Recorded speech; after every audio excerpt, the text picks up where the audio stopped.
Hi, everyone. Judge Andrew Napolitano here for Judging Freedom. Today is Wednesday, April 24th, 2024. Phil Giraldi will be here in just a minute on Does Israel have Joe Biden trapped?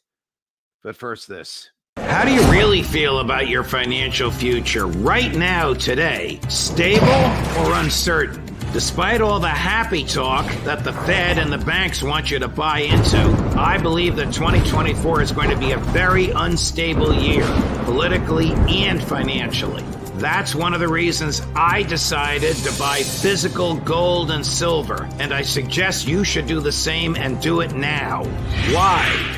Because throughout times of economic uncertainty, gold and silver have rightly earned a reputation for stability. Owning precious metals has made me feel more stable, and it can do the same for you. Reach out to my friends at Lear Capital and get their free wealth protection guides. You can reach them at 800-511-4620. Lear has earned an excellent reputation by helping thousands of customers just like you move portions of their retirement savings into Lear gold and silver IRAs. It's easy to do, and it's tax and penalty free. Don't be caught off guard. Experts predict the markets may tank again. You'll be happy if you have protection in place. So call Lear at 800-511-4620. 800-511-4620, or go to LearJudgeNap.com and tell them your friend the judge sent you. Phil Giraldi, welcome here as always, my dear friend. With respect to Israel, the Democratic Party, AIPAC, Joe Biden's wish to be reelected, his history with Israel, the slaughter in Gaza, all of these things, what is Joe Biden's dilemma? Well, he has the classic dilemma that politicians sometimes fall into, and I described it as kind of a trap. The problem here is that by satisfying the demands of one constituency in the Democratic Party, there is another growing constituency in the Democratic Party, which would, in theory, deny him the votes that he needs to get reelected. And of course, what I'm specifically referring to is the power of the Israeli lobby, if one wants to describe it that way, in Democratic Party politics. The Democratic Party donations, its funding, has been a majority from Jewish sources for quite some time, and this is something that potentially, as we saw in the last couple of elections, where you were talking sometimes in terms of $100 million. Oof. It's substantial, and if these are American donations, right, to politicians in both parties who will support Israel no matter what it does. Yeah, well, there is a counterpart in the Republican Party too, like we saw with Sheldon Adelson and Donald Trump. Oh, right, that was another $100 million from Adelson and his folks alone. So we're talking about huge sums of money that in themselves can decide who's going to win an election through the promotion of the candidates, and so Biden is essentially got to give Netanyahu everything he wants. And we've just seen that last week in terms of another $26 billion from the U.S. Treasury going to Israel. And he's got to do that, or his Israel supporter contingency will send its money somewhere else and will give him bad press in the media that they control. And so this is a very bad message for Biden. He's got to do what Israel wants. But on the other hand, there is a younger voter in the Democratic Party that is somewhat progressive, and many of them are incidentally Jewish, who are outraged by what is going on, the genocide that we all know is taking place in the Middle East. and which the government is not willing to concede is actually happening. And he's got to worry about where those voters are going to go. They may not want to vote for Donald Trump, but they may not want to vote for him in some swing states that are leaning liberal. So this is a big issue for Biden. He's caught either way. We're posting something called Track APAC. This is the APAC website, which actually this is the website for the U.S. Senate, lists members of the Senate. All you have to do is click on their faces, and you can donate to their campaigns through APAC. I mean, this is what APAC does. So far, I see as many Republicans as Democrats. But this is what they do. If you go over to the House side, you're going to see hundreds and hundreds of them. But this is what you're talking about on the one hand, right, Phil? Yeah, you're talking about direct donations to candidates. And this is why Congress votes, overwhelmingly for anything that's for Israel. And because they are all on the take, too. It's not just Joe Biden. It's the whole system. The whole system has been corrupted by money. And there is more money in that one constituency than there is anywhere else. Okay, so Biden's dilemma, and don't let me put words in your mouth, is he needs the cash from the Israeli lobby, but he has to win Michigan also. And he can't win Michigan unless he stops slaughtering Palestinians, more or less. Yeah, that's one example. Michigan is the most outstanding example because it has a large Arab population, but New Jersey does too. Yes. And so there are a number of states where this is going to be maybe a swing vote, where they either don't vote or they vote for another candidate. My friends are mostly going to be voting for the Green Party if it appears on the ballot. I don't want to get too deep into Republican versus Democrat politics. We don't do this on the show, but Donald Trump is holding a huge rally here in New Jersey. I thought to myself, why is he wasting his time in New Jersey? New Jersey hasn't gone for a Republican since Reagan when he won 47 or 48 or 49 states. I don't know, maybe their polls are telling them that if the Muslim population in this state, which is maybe second only to Michigan in size, stays home, it's a dogfight. I don't know. Well, I would think if Biden loses Jersey, he can't possibly win. I mean, this is one of those givens that the Democrats assume they always have in the post-Reagan era. Yeah, that's right. And of course, as you know and I know, the Muslim community in New Jersey is quite affluent. Yes. And it has the ability to get its spokesman into the media, New York, New Jersey, Connecticut media. And, there are a lot of downsides to this, but I'm curious as to how Trump is going to try to finesse it with the Muslim community, because it's pretty obvious that he is also reading the same tea leaves. Yes. And is, feeling very strongly. He has to lean very strongly on Israel. Yes. He's probably as pro-Zionist. I'm sure he is, not probably. He's obviously as pro-Zionist as Biden is. Give us the brief history of Iran, Syria, and Israel. When Israel attacked and destroyed the Iranian consulate in Damascus a few weeks ago and murdered 13 people, including three generals, that was unprovoked, wasn't it? I mean, Iran had never attacked Israel or an Israeli asset. And as you answer this, correct me if I'm wrong, throw Syria in the mix as well. Isn't it true, for all the times that Israel attacks the Syrians, the last time Syria attacked Israel was 50 years ago?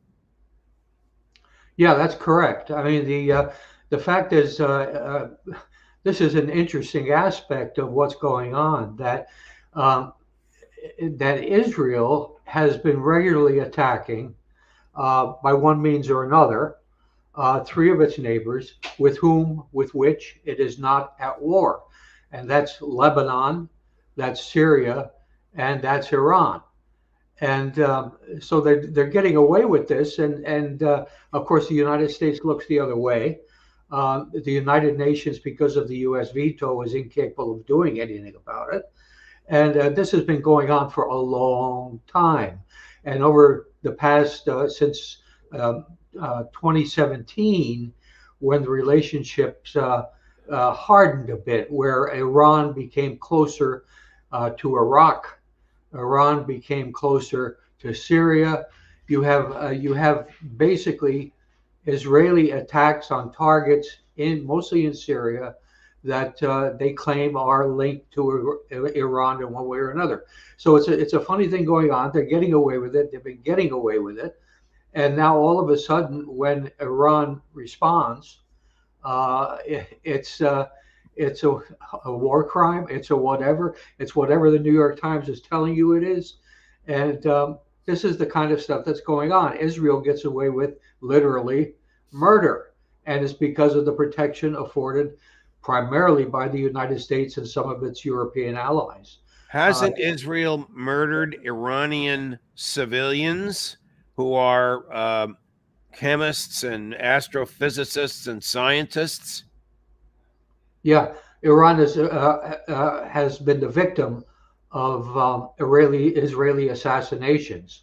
But of course, I would also point out that Iran has been a victim of United States assassinations. In January 2020, Donald Trump, the guy who wants peace, assassinated, arranged for the assassination of Qasem Soleimani, who was in Baghdad discussing peace talks.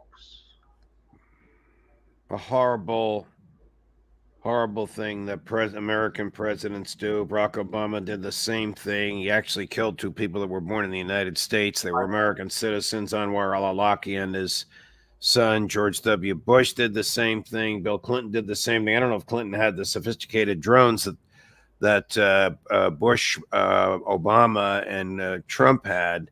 But this is murder pure and simple. Two vetoes at the UN that you point out in a recent piece. This is ridiculous what the U.S. said.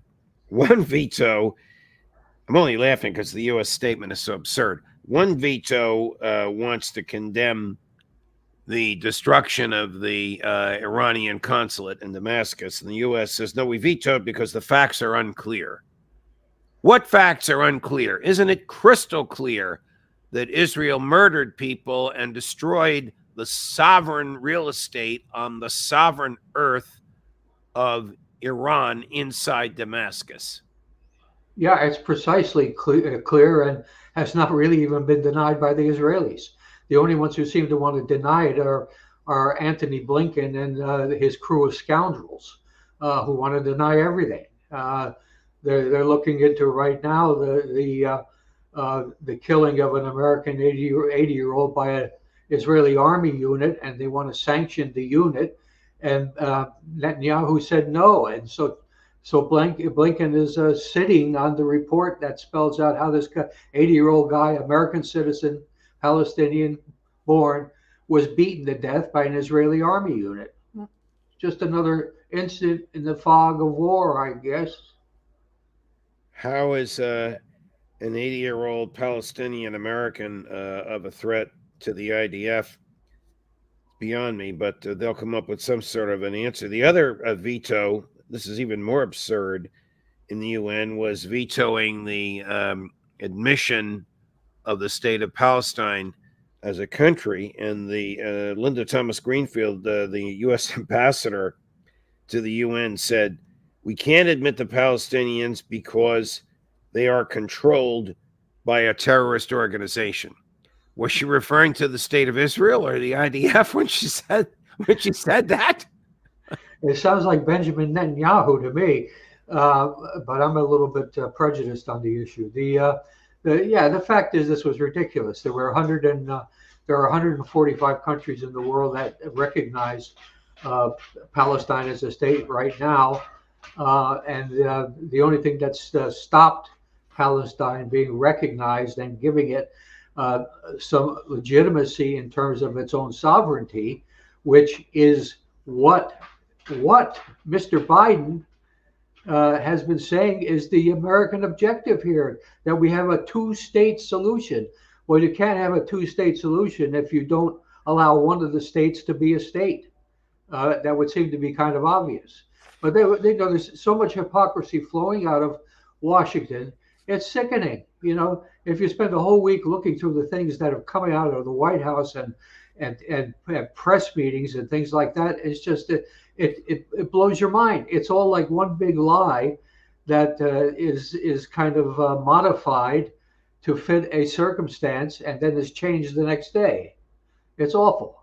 Here's former Ambassador David Satterfield, who's now some sort of a negotiator for the State Department's cut number 4, Chris, on the future of the Palestinian people in Gaza. This is really absurd what this character says. I've really never heard of him before, but we looked him up. He is the former U.S. ambassador to Turkey, and he's now in charge of some desk, as they call it, in the State Department involving Egypt. You'll see another clip in which he claims he just came back from 6 months of negotiations. But anyway, listen to this, number 4.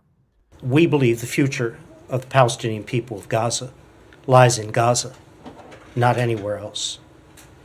Egypt has made very clear, preceding October 7th, that they also believe the future for Palestinians lies in Gaza, not in Egypt.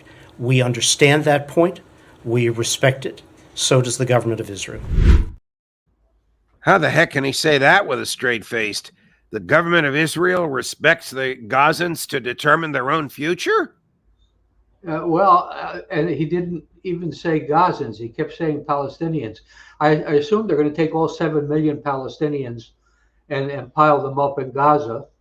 And then we'll get Donald Trump's son-in-law to build luxury villas along the seafront there. I mean, this is so absurd. It gets crazier and crazier. I have some familiarity with Mr. Satterfield when I was in Turkey.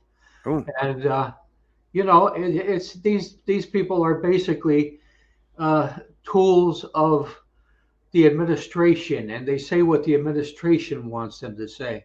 If they ever had a conscience in their lives, they dumped it along the way. And this is what's tragic about the U.S. government and its foreign policy. Why are we fighting all these wars? Why are we cranking up even more of them? I mean, this is absurd. Here's the chief foreign policy spokesman, Tony Blinken himself. 3A, Chris. Does the U.S. have a double standard when it comes to Israel? The accusations about IDF's military conduct in Gaza have piled up. They include using food as a weapon, targeting civilian infrastructure, indiscriminate bombing, something even the president has said is taking place. So I'm wondering, we know you've got ongoing processes about this, but could you tell us why is it taking so long to make a definitive assessment about these? And the fact that it's taking so long leads a lot of people suggesting that U.S. has a double standard when it comes to applying the law with Israel. Does the U.S. have a double standard? Thank you. Great. Thanks, Amira. Let me start with the last part of the question. Do we have a double standard? The answer is no. As this report makes clear, in general, as we're looking at human rights and the condition of human rights around the world, we apply the same standard to everyone. And that doesn't change whether the country in question is an adversary, a competitor, a friend, or an ally. It's just it's just a bald-faced lie when he's talking about Israel. Every time I see him, I think of his meeting of Netanyahu right after October 7th. I come as a Jew, not as I come as the Secretary of State of the United States to try and bring peace. And that animates him all the time. It animates his deception, it animates his lies, it animates what he tells the people who work for him, like this character Satterfield, are supposed to say in public. Your thoughts? Well, my thought is that the this is a total lie. The administration doesn't even breathe unless they get approval from Israel first, in anything it's doing in that part of the world, and also domestically, I might add. And I would cite an example that is so blatant that most Americans don't know about this. But of course, no U.S. government official is allowed to say the fact that Israel has a nuclear armament consisting of 100 or 200 or 300 nuclear missiles. But that's nuclear true. bombs. I'm sorry. That's a true statement. That's a true statement. No U.S. government official is allowed to say that. Why? Because there is the Leahy Amendment, which basically would make it impossible or illegal for the U.S. government to keep giving these billions and billions of dollars to Israel, because anyone who has a secret nuclear arsenal is not allowed to receive this kind of money. So this is the kind of duplicity that the U.S. government routinely engages in, and it's engaged in by both Democrats and Republicans. Here's someone else you may have had some familiarity with in your years in the intelligence community, John Sowers, the former head of MI6, telling a British interviewer over the weekend, it's cut number 10, Chris, that Hamas will reconstitute. I think Hamas will be able to reconstitute its military forces. There'll be plenty of volunteers for Hamas battalions emerging out of this conflict. And the only real answer to both Gaza and the West Bank is to have an authoritative Palestinian leadership which takes responsibility for those territories in the concept of a context of working towards a Palestinian state, which lives alongside a secure and peaceful Israel. Well, he's a lot more free to say what he thinks now than when he was the head of MI6. I don't know in what years he was the head, so I don't know who the prime minister was, but surely he doesn't work for Rishi Sunak. Yeah, what he says is absolutely right, but it's not the doctrine either of the British government or the American government or the French government or the German government.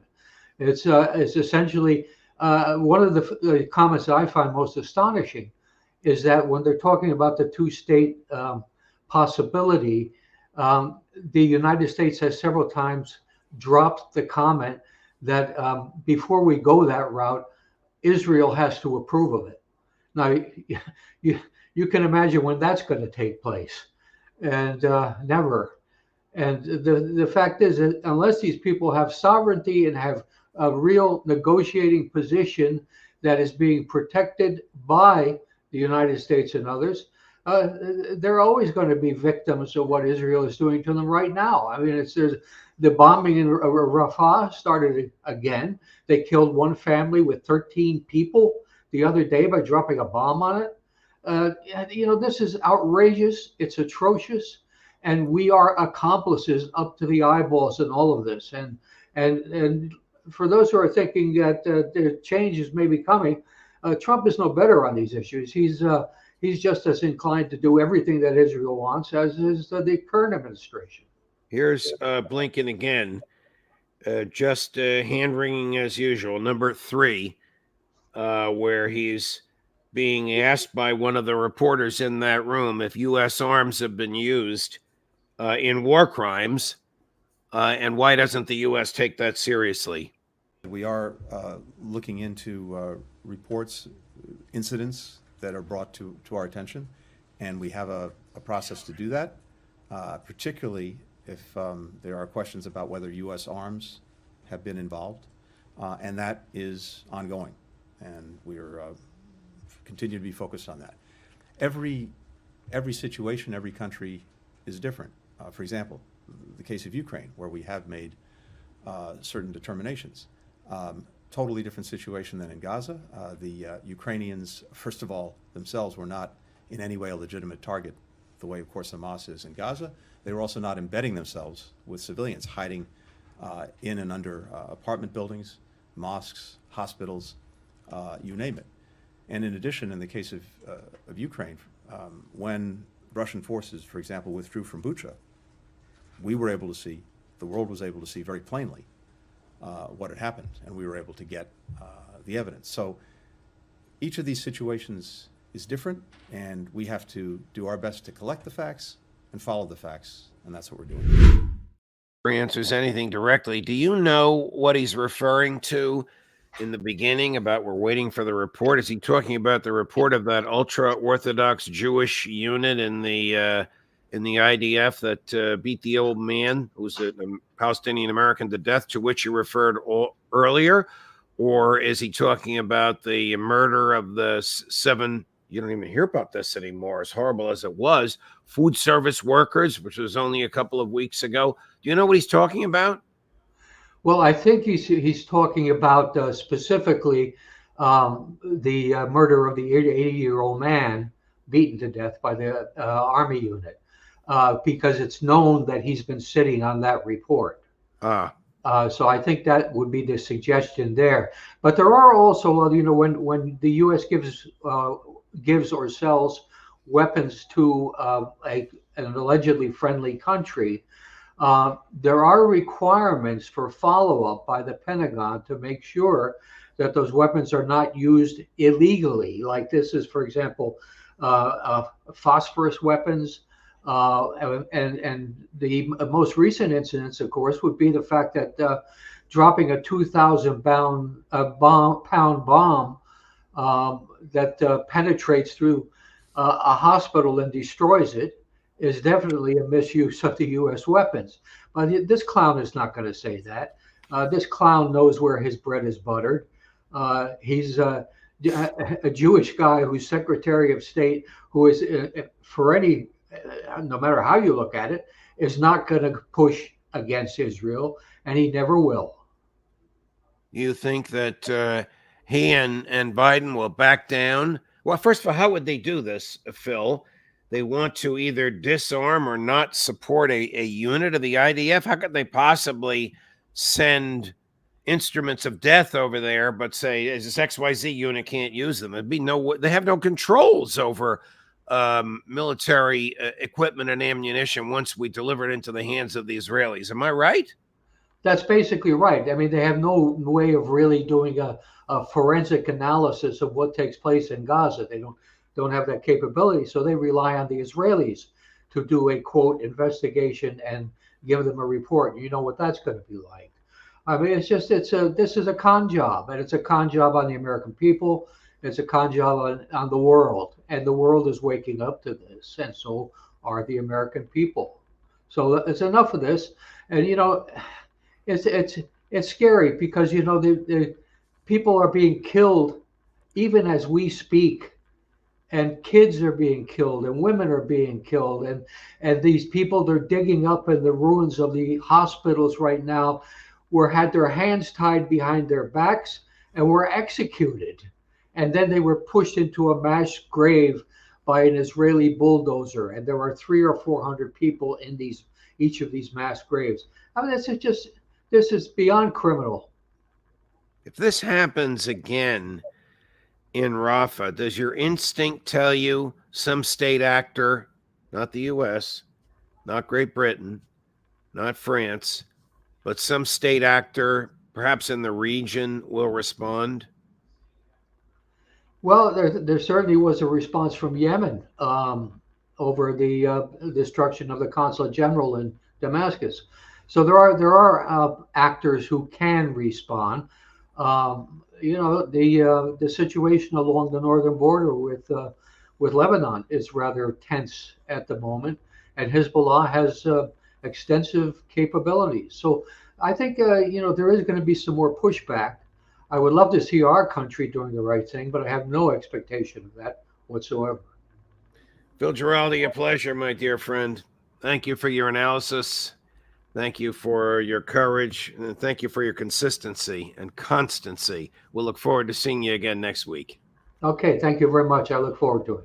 Thank you. At 4 o'clock today on these same issues, but also veering into the latest in Ukraine, Aaron Mate. Judge Napolitano for Judging Freedom.